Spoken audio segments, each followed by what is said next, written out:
entrepreneurial efforts, journeys, all of the things aren't necessarily in everybody's future. Everybody doesn't want to do that. A lot of us are first generation corporate girlies. If you're going to be in corporate, if you're going to play that game, then master it. We end up beating our heads doing all of this stuff that we think should work, and it's not working for us. What I have found, most people out here, they're reactive. They're very tactical about their career. They're not strategic at all. People are caught up in the trappings. Yeah. That's also part of being on the plantation. You need to understand that everybody in the company has a personal brand. And do you understand what your brand is? We haven't understood that we really are in the driver's seat. And we've been getting out of the driver's seat into the back seat and sometimes the trunk.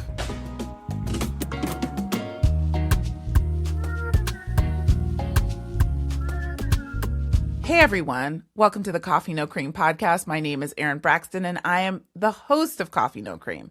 Here on Coffee No Cream, we are unapologetically dedicated to Black women, and we share what I like to call Coffee No Cream moments, those things that happen to us Black women in business and in life just because we are Black women. Today we have corporate coach Bernie Fraser. She's a speaker, she's a coach, she is an expert in coaching those of us who are in corporate.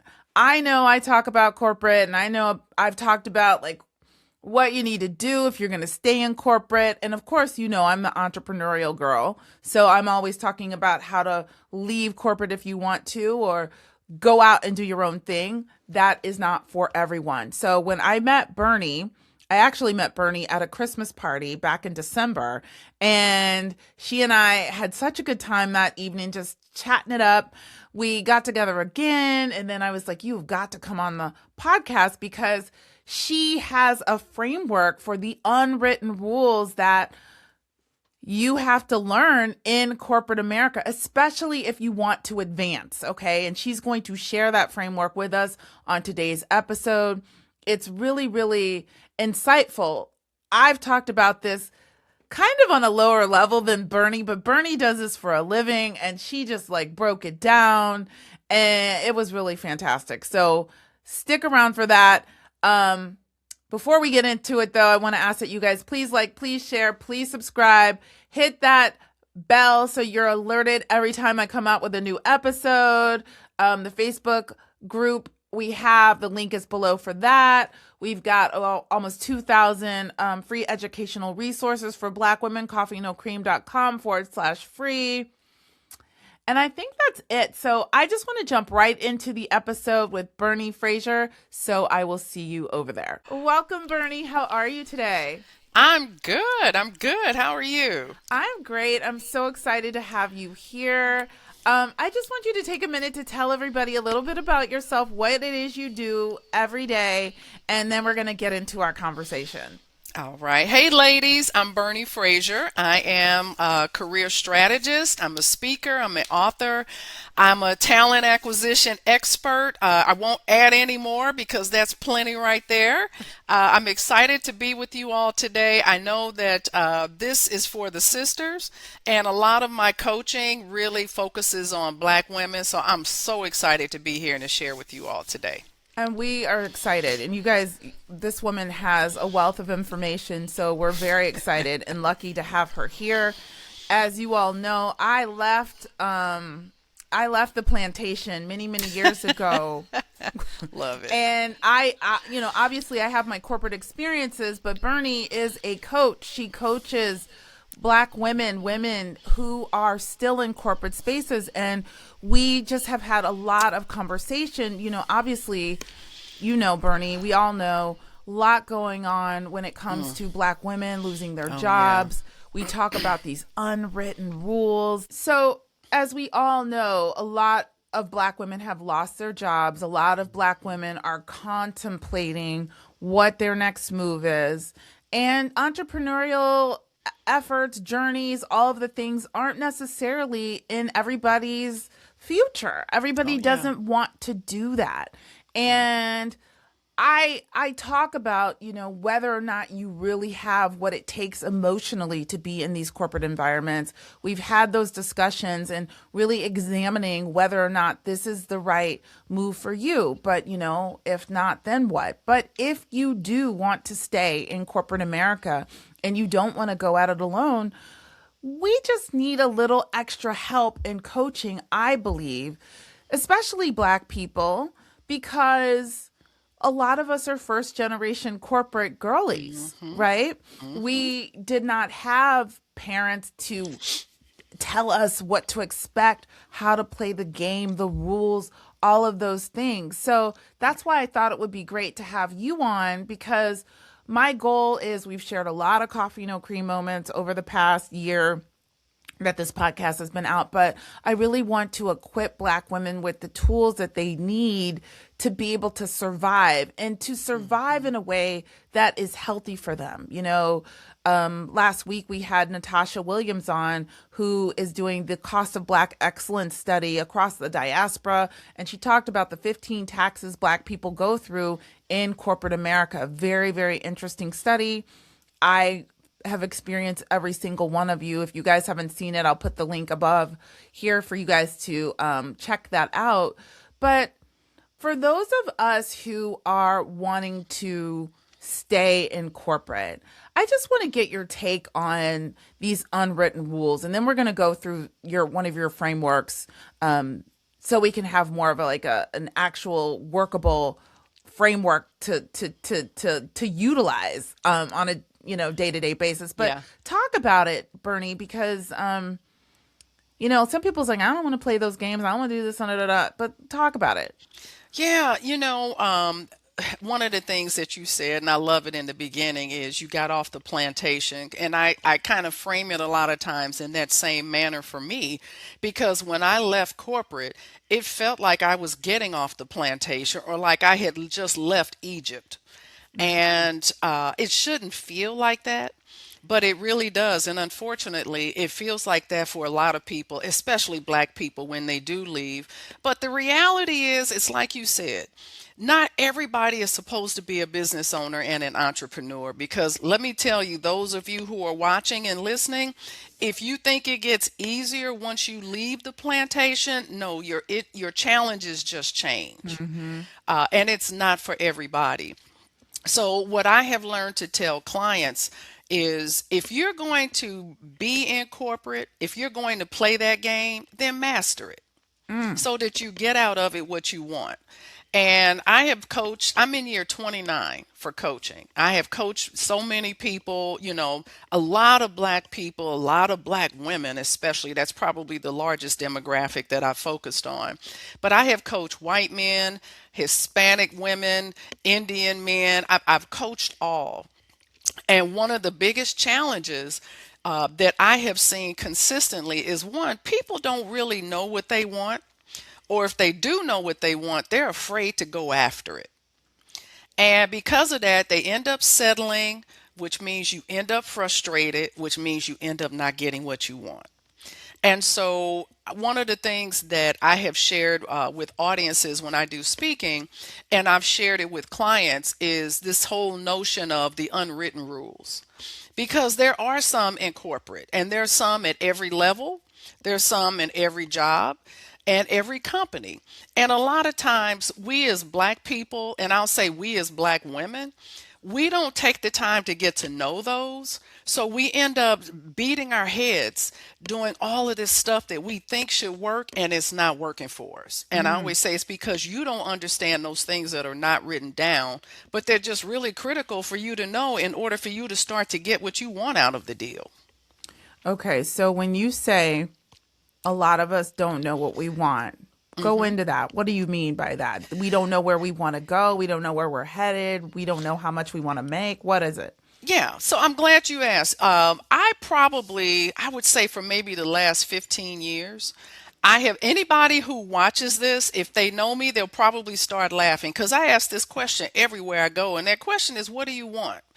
So, probably over the last 15 years, I have really started to fuse this question into my coachings, again, speaking, just in general conversations.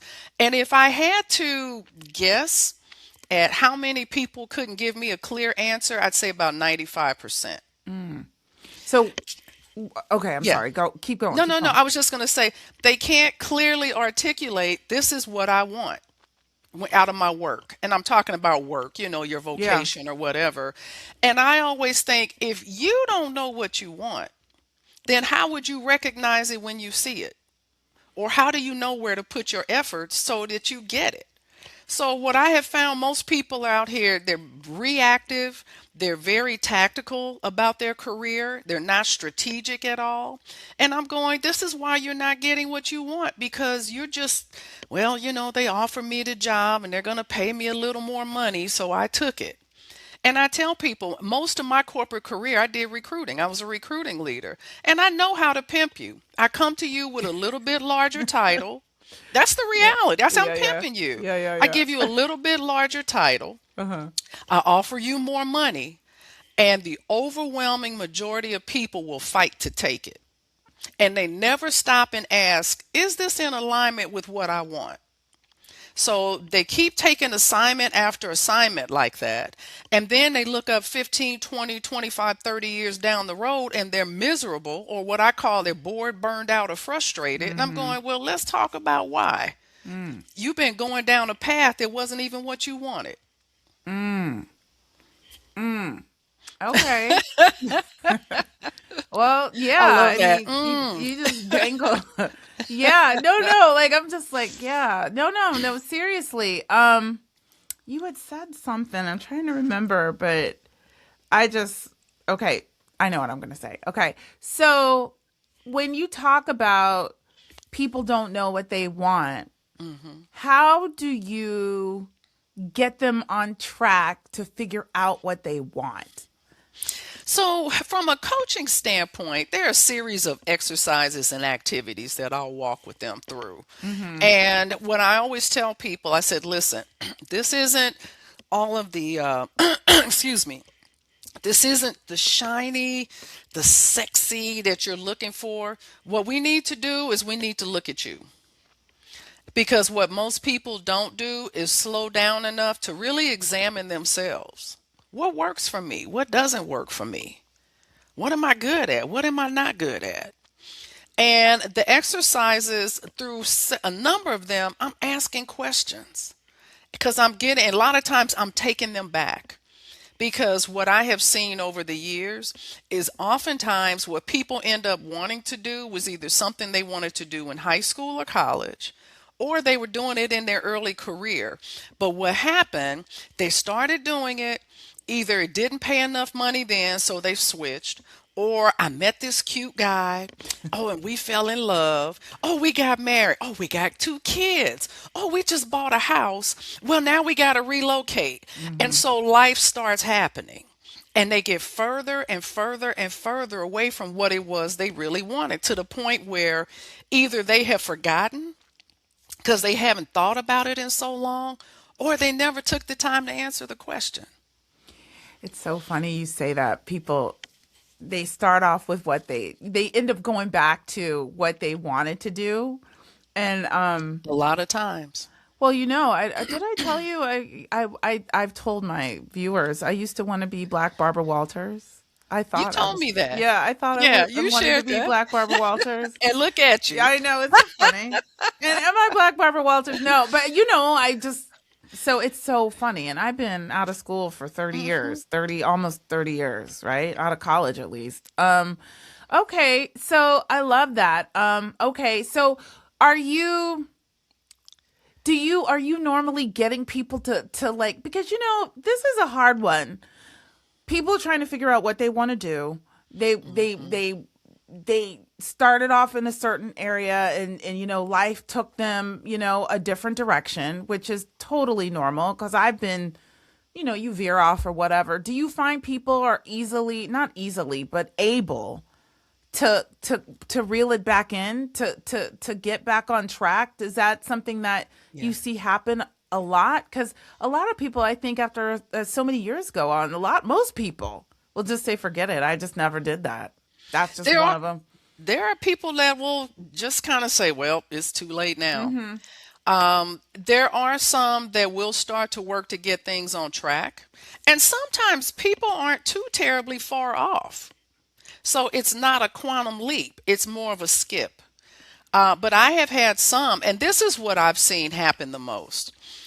Over the years, you start getting these raises and bigger jobs, and then there's more money and the bigger house and the fancier cars, and I got the designer this, and people are caught up in the trappings. Yeah. Yeah. That's also part of being on the plantation. Mm-hmm. And so they're miserable, but when they start to realize what it is they'd really like to do, for some people, I've had them go, in order for me to do this, my salary would have to be cut probably 50%, Yeah. 75%. But they've got the big house and the cars and all of this. And then I have to be honest with them. I said, well, then you got a tough choice. You're either going to spend the next 15 years of your work life or the next 20 years miserable, or you're going to start to downshift your life so you can move over to create joy and peace. Mm. And it comes to a point where you got to make that hard choice.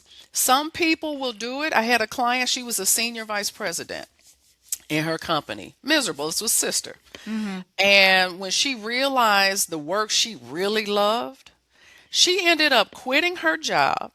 She went back to school and got another master's degree and started over as a manager. But she is happy as she can be.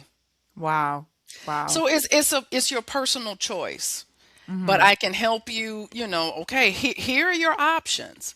Some of the challenges, they aren't that hard. I had a client a couple years ago. She was a pharmacist, had been in it for about 25 years, just bored.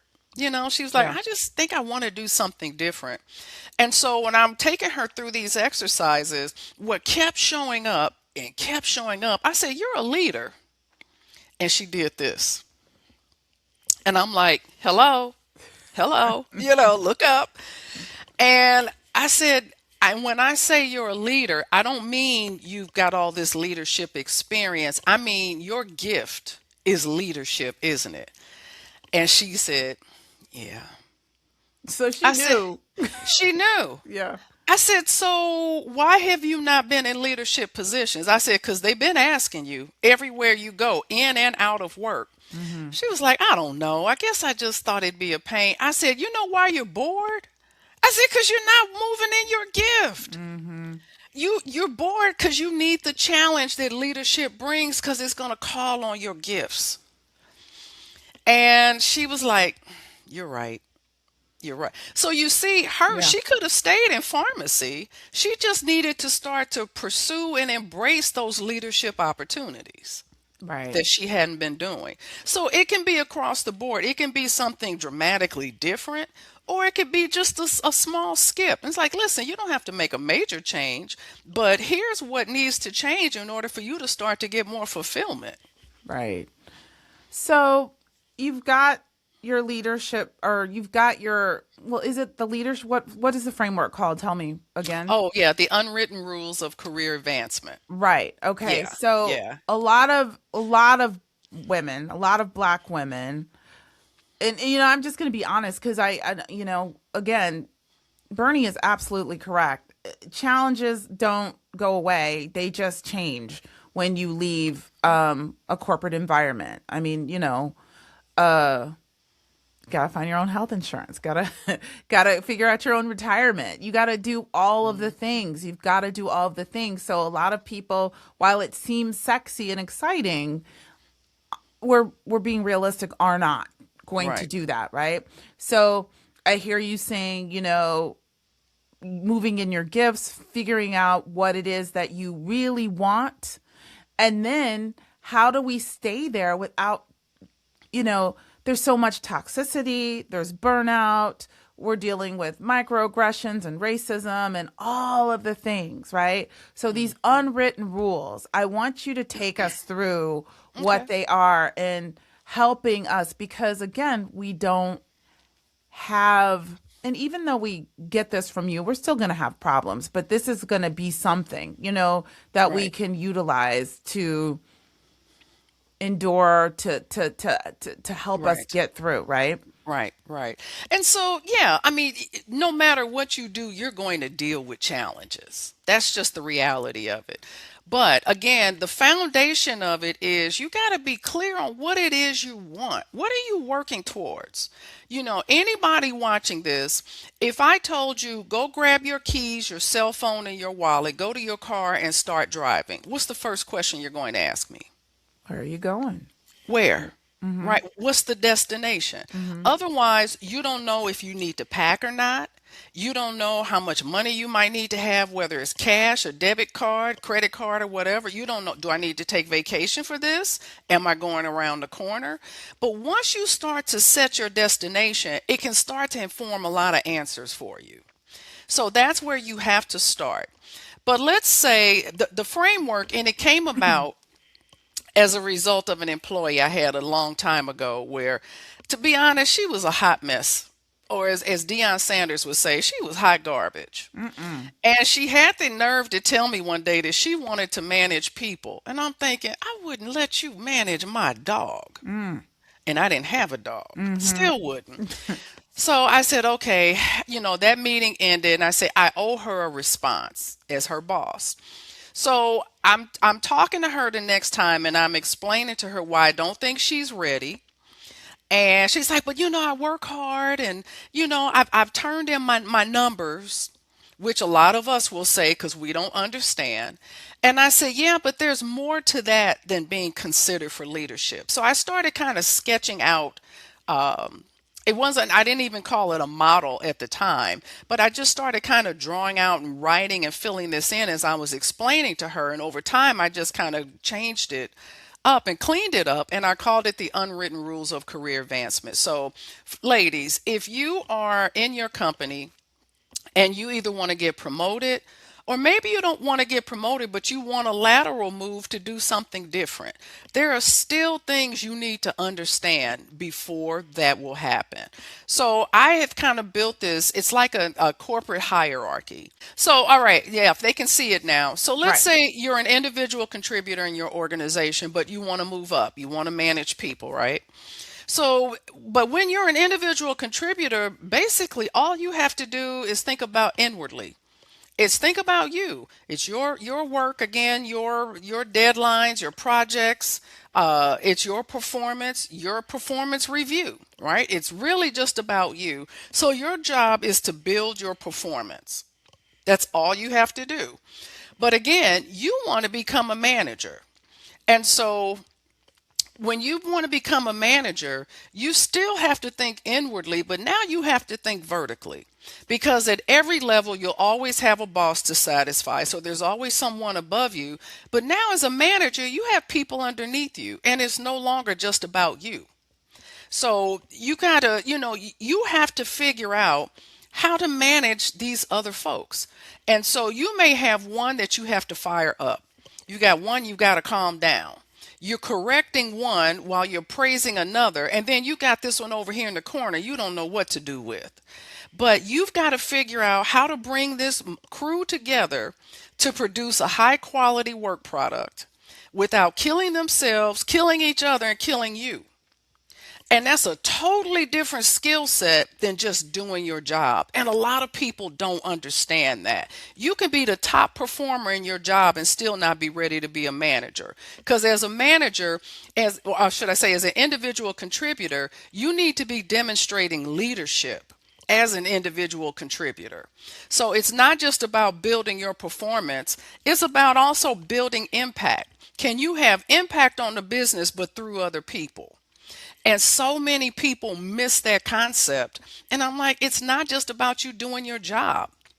You do a great job, but you're not a leader. And so you have to think about, am I my boss's go-to person? If they want me to go and present something to a group instead of them, do I get an attitude about it because I think, oh, here they want me doing their work again?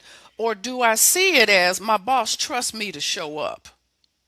And a lot of people miss those messages, but they have to demonstrate leadership. Are you a leader amongst your peers? You know, when big change is coming to the organization, are you one of those informal leaders that leadership is looking at because they know if they can get you convinced and get you brought on board, others will follow you? If that's not you, then you need to work on your leadership ability. But let's say you make it to the manager level, but you got that itch again, and now you want to be a director.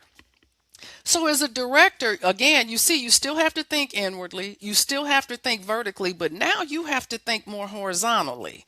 So, you're still building your own performance. You've got to build impact through other people, but it's also about building relationships and internal influence. So, because as a director, you're going to be over a larger chunk of the business, which could have a greater impact on the organization's bottom line. So, people want to know you. And it's not about them finding out your crazy uncle got drunk and went streaking down the street Saturday night. They don't need to know that. But they need to understand how you show up. You know, if there's a moment of crisis, do you panic or can you think calmly and logically through it and lead others through the crisis? How do you build relationships with people? Do people like you? Do you have a reputation of being trustworthy in the organization? How is your decision making? Because again, if they're looking at putting you over a big chunk of business, they got to know that you can handle it, and not just in the technical or the hard skills, but you got the right soft skills to handle it too. And having those relationships and having that internal influence is huge. So, as a manager, you should be trying to get on different task forces, the strategic planning committee, getting to know people maybe in other departments, other divisions, to see how you can start to build alliances and relationships, because things like that are what help to show others in the organization that you're ready for more. But let's say you make it to the director level. So you're there, you've been in that role for a while, but now you're getting that itch because you want to be an executive. You want that VP or senior vice president level. So if you notice, with each of these levels, the level before does not disappear. You just have more added onto it. And so at this top level, you still have to think inwardly, vertically, and horizontally, but now you might have to think externally. So you might have to help build external credibility and capability on behalf of your organization. And the example I always use with this is, think about if you watch the national news. Anytime there's something catastrophic, or if there's some major innovation or breakthrough that an organization has, they don't have their first level manager on national TV talking about it. They have the executives, whether it's the CEO or senior vice president or vice president of something. They are the ones representing that organization. And they are helping to build, again, that credibility and that capability on behalf of that company or that, again, that organization. And a real example I always use was in my last corporate assignment, all of the executives had to be on at least one nonprofit board. Mm. Why? Because they wanted them out in the community building goodwill on behalf of the organization. They didn't require it at the director level or at the manager or at the individual contributor levels, but they had to do that at that executive level. And so things like this, you'll never see in a job description. You're not going to see it. But if you don't understand what the unwritten rules are in your organization, you're going to stay in your role forever. And you're going to stay at your level forever. And so this is what I like to share with people to get them to thinking. And I always tell them, um, Erin, that I said, listen, the reality is every organization is different. This is just a standard model. The key is you got to find out what the unwritten rules are in your company. And then you've got to start to model the ones that you need to model in order to get to where it is you need to go. Even if you're trying to move over to the side, you want to do a lateral move, there's still requirements over there. And do you know what they are? And if you don't, you may be doing the things that you think need to be done. Oops. Will you keep that Stop. up for a second? Will you put Oh, that back sure, up? sure. Because Yeah, I'm I'll gonna put it I'm gonna back up. ask you some questions about it. Okay. I have a couple of questions, and I just want to put them out here in case I'm not writing it down right now. I'm just talking freely. Okay. First of all, the questions I'm going to ask you are first, how do we get to the manager role? How do you begin to do that? And then, secondly, you said you need to learn those unwritten rules in your company. And I want to talk about how you start to do that, right? Because, Mm-hmm. because some people are very good at playing the corporate game and they get it and they just intuitively know. All of us do not, right? I was not good Right. at corporate game, you know? Yeah, So, same here. so, and that's fine. I've accepted that, right? So for your individual contributor level, you decide you want to be a manager, right? Mm-hmm. How do you recommend going about that for people who are at that level? Because, we're talking to Black women who many times are overlooked, who are working better, harder, more intelligent, but they get I wouldn't say overlooked, but passed up and given to somebody else, you know. So that's one of the questions, how to start that journey, because I think for me, when I first got to work, I wasn't thinking like that. I was like, I'm going to come in and do my work and eventually I'll get promoted, I guess. But I wasn't thinking like that. I was just doing my work, right? Right. And then what do when you feel like the writing is on the wall? Like you get onto it like about culture and all the, the boards and everything like that at a much later level. And we've talked about that even as far as when you're researching organizations and what to look at from their executive team and stuff like that to decide if these are the types of people that you want to work with. But let's just start with you want to get into management, and Mm-hmm. the path isn't so clear, right? You don't, some organizations are very clear about what you need to do to get into that position, and some are vague Right. and they're not clear. So, again, everything starts with that question. You get, what do you want? First of all, get clear on what it is you're trying to target. Some people like, I just want to be in management. I'm like, management what? That's too general. Do you want to move up to the next level where you are? And if so, what's the old saying? A closed mouth doesn't get fed. Yep. Mm-hmm. You've got to Closed mouths don't communicate. get fed. Closed. Yeah. Yeah. First of all, somebody needs to know that's an interest for you. And I've had experiences where people that I'm working hard and I'm doing everything they tell me to do, but nothing is happening. I'm like, does anybody know you're even interested? So people have to know you're interested for one. But have discussion. This is the thing. You've got to pay attention and you have to ask questions of the people who are doing what you want. How did you get here? What's your education? Tell me about your experience. What are some of the things that you think are required to get to this level doing this work? So, can you have discussion with people who are already doing it so you can learn what's required? Then you can start to compare where you are with what's required and look at the gap. Are there gaps in my experience? Are there gaps in my education? Do I need greater exposure on certain types of projects or assignments? And if so, then you've got to start to advocate for yourself to get those exposures and that experience. And a lot of times, like you said in the beginning, so many of us, we were first generation corporate. And we just thought, well, if I just come in and do my job and don't get in trouble, then everything will open up for me. And for a lot of us, it didn't happen that way because that's not how the game is played. You have to advocate for yourself. You need to understand that everybody in the company has a personal brand. And do you understand what your brand is? And what I mean by that is if there's a room full of people meeting and your name comes up, do you know what they think about you? And I mean, obviously, you can't know everything, but do they see you as an expert in this? Do they view you favorably because you've built really good relationships? And so you have to start to build your brand toward what it is you want so that when people see you, That's what they see. And again, like I said, a lot of times individual contributors want to sit back and think it's just going to happen, and that's not the case. Number one, you got to show that you're a leader already. It's so important to do, because if people don't see you as a leader now, you'll never get to a manager level. Because if you can't do it here in this current position that you're in, then management is going to kick your butt. So you've got to start to demonstrate that leadership that shows I'm ready for these next assignments. Do you take on some of the more challenging assignments because you know it's expanding your scope?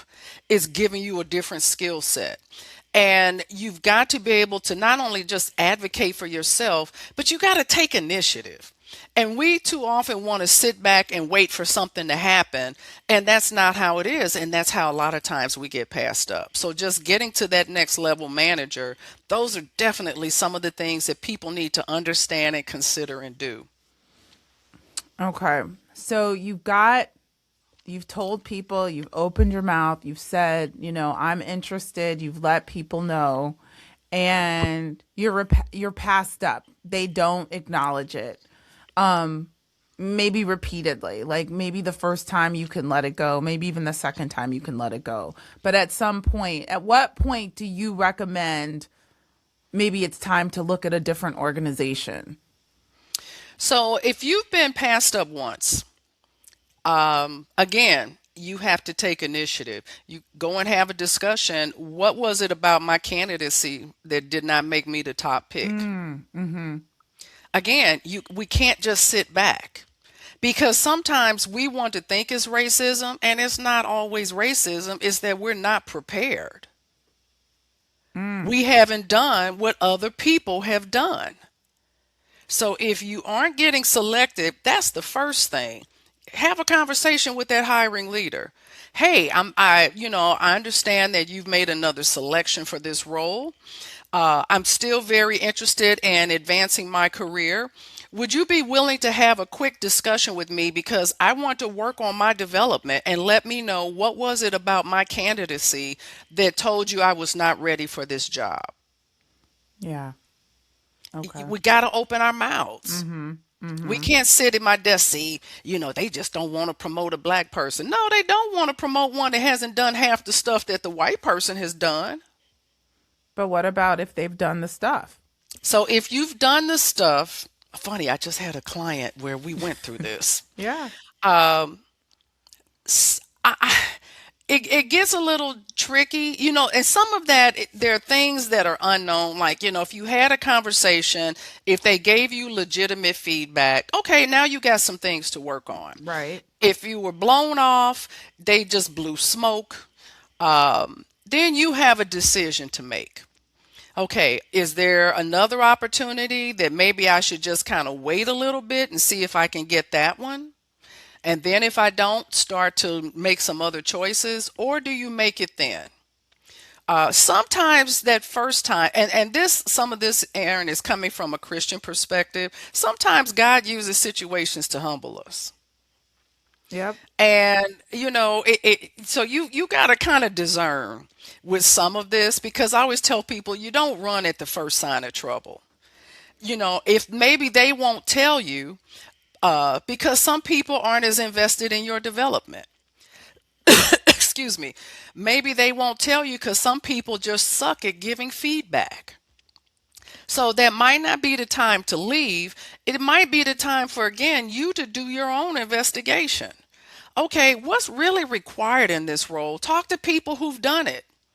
Hey, tell me what this role really entails. And ask them, okay, what is required to do this that's not written down? Meaning it's not in the job description. And see if you can start to get some insights that way that might help you from a developmental standpoint, so you are ready the next time. But let's say you've done that too. You've done everything you know to do. It goes back to my first point. What do you want? Because if you have identified that in 5 years you want to be here, or in 10 years you want to be here, or whatever that goal is, if you see that you've exhausted every step that you can at your company and you're not going to get it there, then that's your answer. But a lot of times we don't do that. We get comfortable. And I go, so was that really what you wanted then? Because if it's something you really want and you have exhausted the possibility of getting it where you are, why are you still there? So now you can't point the finger at anybody else because you're frustrated. You are frustrating yourself. You know it's not here, but you stay here anyway. So you either have to decide that that's not what you really want, or you got to get off the stick and start going after what you want, whether it's in your company or somewhere else. What do you say? Because we've talked about this, and this seems like trivial compared to what you've laid out here.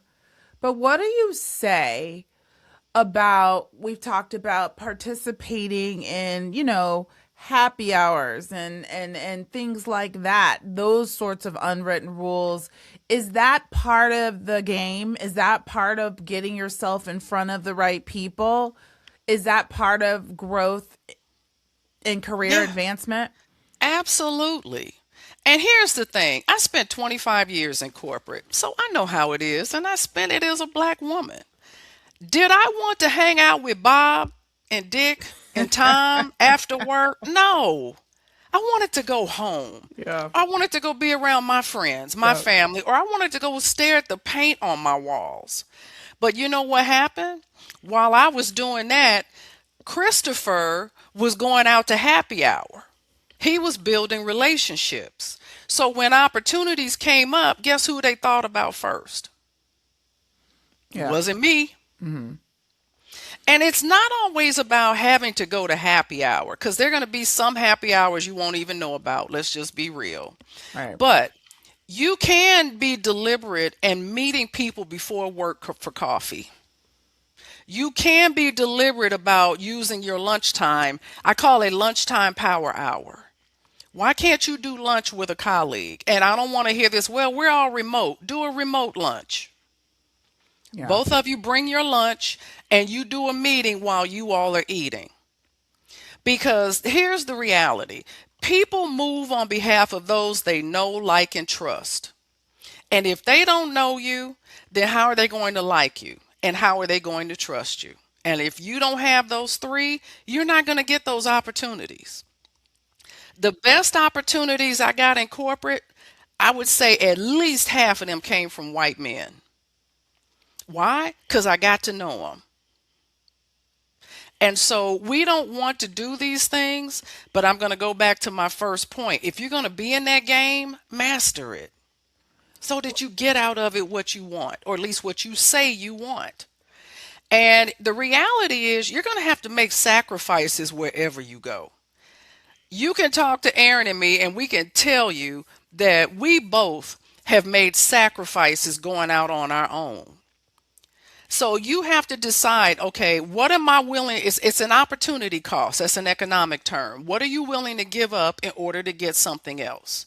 So if you say this is what you want, what are you willing to sacrifice to get it? You just said something and it froze up for me. I'm sure it recorded it, but will you repeat it again? You said the best opportunities that you got were. Okay. Yeah, I said when I looked back over my corporate career, I would say at least half of the opportunities I got for exposure, jobs, or whatever came from white men, and I'm a Black female. Yeah, we can't say, well, they won't. No, nobody's giving anybody anything. If you want it, go get it. And so there were white men I built relationships with. And what really changed the trajectory of my corporate career came from a white man. And a real stodgy, proper Northeast bred, Ivy League school going white man. But he opened the door for me, and it was one. He didn't open that door for anybody else. He said, I want you for this one. And it wasn't because I was the world's greatest. I was no slouch, but I wasn't the world's greatest. But you know what? He knew me. He knew my work. And he said, I'm trying to do this and I want you for it. Well, I think most of the viewers would agree that there are issues, and we had Dr. Mel on recently. She's a clinical psychologist, and she said less issues with white women than white men, and I think that's pretty as far as it goes for black women. I think that's common. I think we could all probably agree on that. But yeah, I've had a lot of white people help me. You know what I'm saying? Hmm. Absolutely. In more ways than one, not just with inside corporate, but outside of corporate as well, right? And it's interesting because we're talking about just being present, letting people see you, know you're, around, likable, all of the things. Because Emma Greed is in, I guess, everybody's talking about. I don't know if you're familiar with Emma Greed. She's like the co-founder of Skims, and I guess she has a book out right now. And she made a statement and was talking about being present, and the women who want to elevate, who want to grow and advance in their careers, you need to be present, and it's harder to do that remotely. But you just gave us a good alternative for that, because she's saying you've got to be seen. You've got to come out here and be Yeah. seen. And people get upset about that because black women will say, well, we are seen and we still get overlooked. We still aren't, this, that, and the other. And I don't know the complete situations of everybody when they're saying that. But yeah, you do have to be around. People have to like you. People don't want to work with people that they don't like. Um, so Right. yeah, And, a key to find something in common with people. Because at the end of the day, we're all human. yeah. And I think about a situation I had earlier in my career. And this is when DEI was still called diversity. So I'm starting to age myself a little bit. But being a black female, I had to attend all of these workshops. And I came out of one and I was having a discussion with a white male leader who was 2 levels above me. And he said, Bernie, he said, but, we're talking about the workshop. He said, but, let's say if we went to Africa together, Hmm. wouldn't you relate to the Africans more so than you would me? And that was the moment that I went, they really can't see past color. And I looked at him and I said, John, why would you say that? I said, because if I go to Africa, I said, I probably don't know their language. I don't know their culture. I don't know their food. I don't know their customs, their way of dress. I don't know colloquialisms. I don't know any of that that you and I have in common. Right. And he stood there and looked shell shocked and he went, oh, wow. He said, I never thought of it like that. Hmm. And I mentioned it to him. I said, because white people are so obsessed with skin color. You never even thought about how much how many things we have in common culturally. Hmm. After that conversation, he became my best friend. Mm. Bernie could do no wrong. If I needed help with something, if I needed a little more muscle, I knew I could get John on board. All because I had made a Right. connection with him. But I could have after that session, because the session was all day. So that means at the end of the day, I'm tired, I'm worn out because I'm the black representative. But I stayed and I'm Yeah. chatting with him and we talked for almost an hour. But that 1 hour conversation changed the trajectory of our relationship and he became an ally of mine. Hmm. Yeah. And we've got to realize we got to do these things. Again, if you're going to be in the game, master it. I. And the way you do that, you got to have good contacts. But I'm all about strategy. It's not about, I need to know every leader at the top of the food chain. No, it's about, again, what is it I'm trying to accomplish? Okay, where are my gaps? All right, who can help me close my gaps? And that's where you start making selections. Who are the people in the right positions, or they have the right knowledge, or the right relationships, or the right skill set that can help you strengthen yours so that you're closing those gaps to help you get what it is you want? Right. And most of us, they're not taking that approach. Well, you definitely laid it out better than I have, and this has been great. This has been great. Yeah, because it's like I think there's just so many frustrations. not knowing this stuff, not even thinking like this, just assuming or thinking you've been passed up. Sometimes there's something we can do about it. Sometimes there isn't. And we have to move on, like you said, until why are we still here if we know it's not, there's nothing for you here? Absolutely.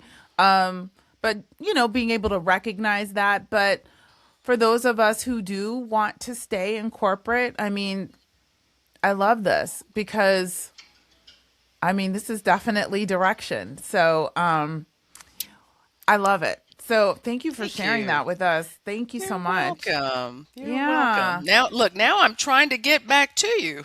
Uh, There there we you go. go. There you go. All So, righty, we're back. And you can hear the passion in my voice because I'm like, yes, oh, if you all would just do these things. But yes. this is what I work with clients on to help them strategize, to help them map things out so that they can get what they want. Because honestly, Erin, here's what I have found out.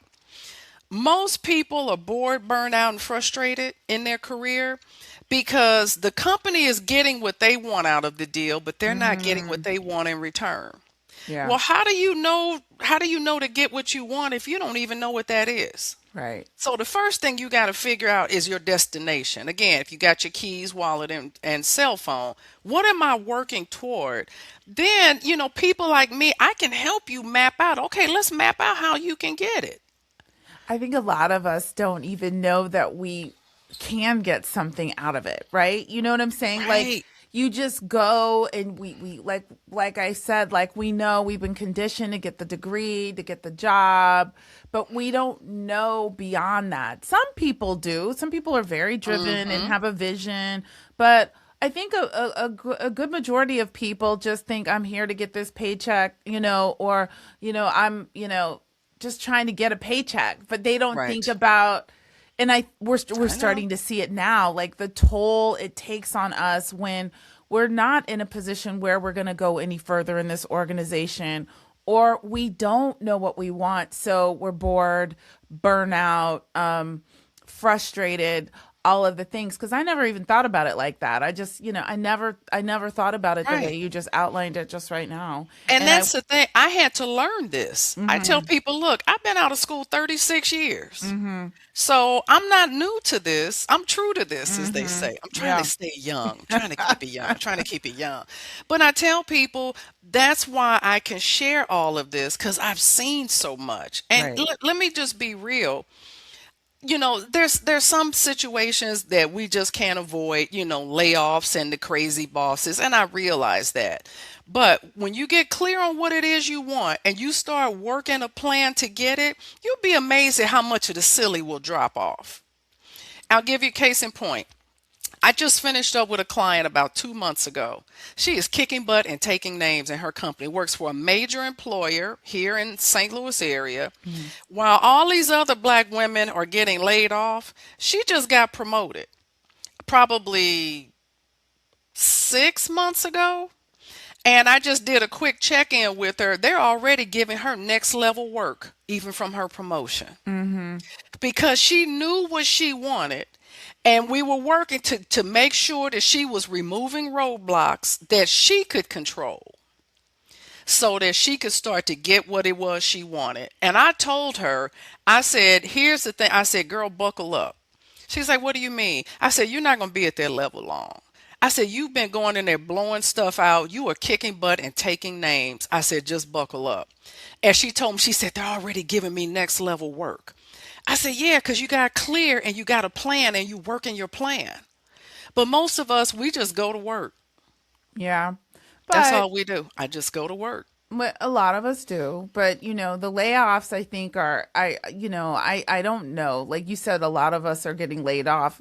There could be some other examples of her in the people that are getting Hmm. laid off. They just maybe, And that's why I said, there's some situations beyond our control. yeah. You Yeah. know, you could be stellar and still get laid off. Mhm. And some things are beyond our control. But what I try to encourage black women to see is that you control more than you think you do. Hmm. Because in so many instances, think about how we grew up, think about the history of black people in this country. And so we could easily have the mindset of, "Ooh, I'm just thankful to have a job."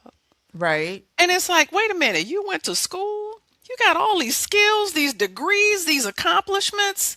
No, you need to have the same mindset that so many others have when they go in, because you are bringing a lot of times more credentials, more accomplishments, more education. And we've got to learn how to empower ourselves to go in and take it. Because when I was in corporate, that was one of the things that hurt us. Presence plays a big role.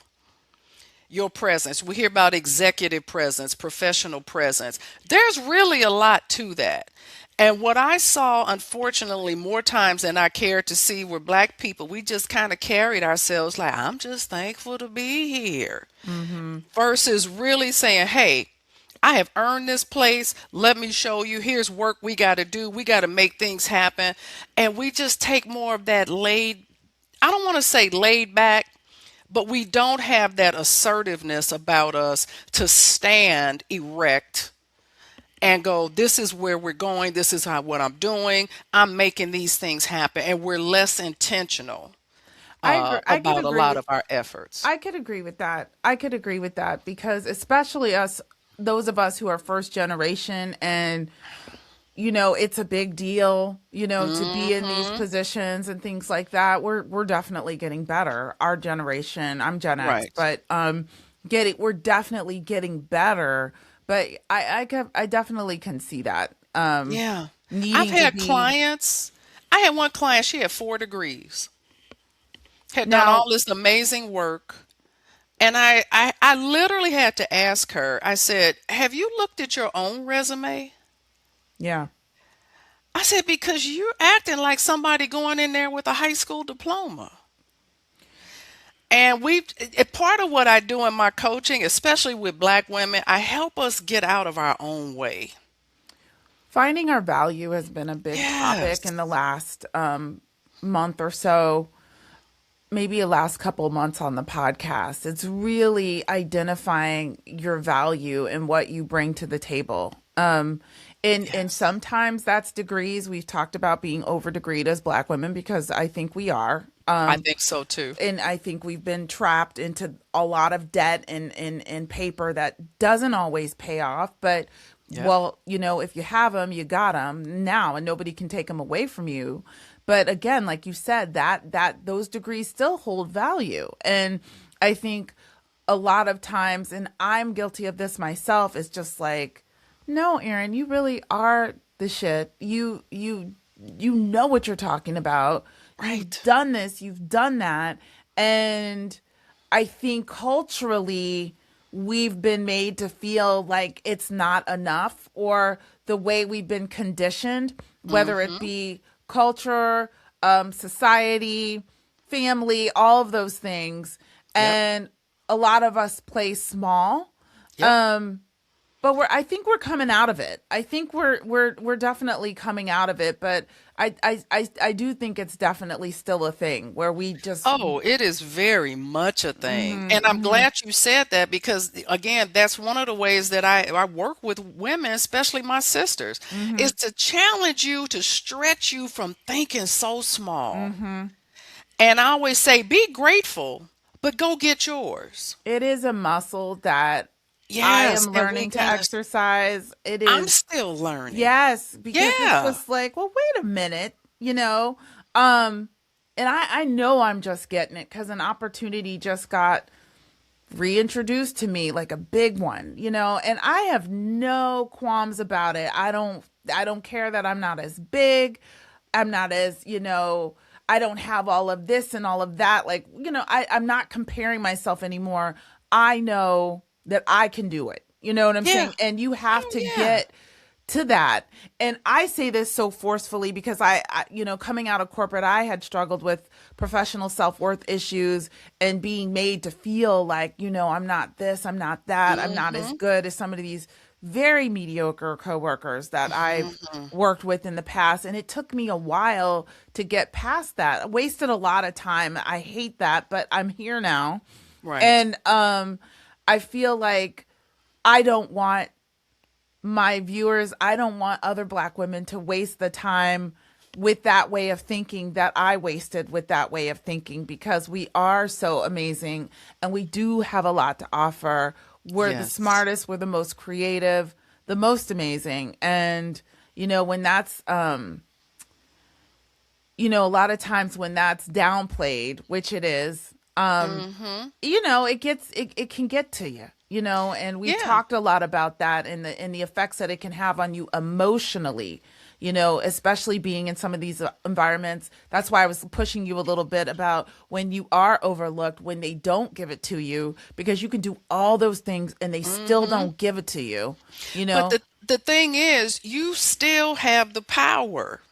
Yeah. And that's the way we look at it, as, and just that, we look at it as they're giving me something. No, you earned it. Yeah. You know what I mean? Some of it is just changing how we say things and look at it. But like I said, if you have done the work, and I don't just mean the work, because again, they're unwritten things, but if you know you're showing up in the way you're supposed to, and the opportunities still aren't coming your way, you are still in the driver's seat. You take your talents elsewhere. Until you find some place that will celebrate you and not tolerate you. So that's what I try to work with especially Black females on, is changing our mindset about how we approach this thing. Because I'm like, listen, this is called Me Inc. This is your career. This is your business. You drive it. Nobody else drives this. And too many times we have taken the approach, or we didn't understand. That's a better way of saying it. Yeah. We haven't understood that we really are in the driver's seat. And we've been getting out of the driver's seat into the back seat and sometimes the trunk. And so I'm helping women get back into that driver's seat, teaching you how to steer and use that accelerator. Okay. Because we've got to do those things. I love it. You said sometimes we get into the trunk. Well, I figure, I'm like, okay, we only got a couple minutes left. I got to end on a bang. That was a banger. You know what? I was going to ask you to give us one more something, but that was it. Tell everybody where they can find you if they need you help coaching from you, because that was really good. Yeah, absolutely. So, you can go to my website, careercompassllc.com. So the word career, compass, like the navigational tool, because that's what I do. I help you navigate, llc.com. On the contact page, you can fill that out. I'm on LinkedIn. You can message me on LinkedIn. There's actually a link on LinkedIn as well, too, that will take you to my online calendar. I do a free 30-minute exploratory discussion so that I can learn more about where you are, what you're trying to do, and share how I can help you. That's what I do. And again, because I spent so many years in corporate recruiting, if we get to the job search part, I can help you there too, because I've been in recruiting. So I know that aspect of it. But again, when it comes to Black women, what I have found over the last 6 or 7 years, I'm really focused much more so on helping us here. Right. And changing that mindset, again, to empower ourselves so we can go out and get what we want. Because you spend too many days in working. Most of our conscious life is engaged in work, getting ready for work, decompressing from work. You need to be enjoying this, and you need to be getting out of it what you want, not just your employer getting what they want. And I can teach you how to do that. Well, there you guys have it. If only we would have had us back then, Bernie. Can I tell you? I say that all the time. I'm like, oh, if I had had me 30 years ago. I know. It's just like, oh, where would I be? Where would I be? That's the beauty of growth. Yes, it is. Well, thank you so much for joining us today. This has been fabulous. This has been wonderful. I think everyone will get a big kick out of this and be able to use the tool of advancement, those the unwritten rules. I'm like, wow, okay, yeah. I mean, this was really, really good. So thank you guys so much for joining us, and we will see you in the next video.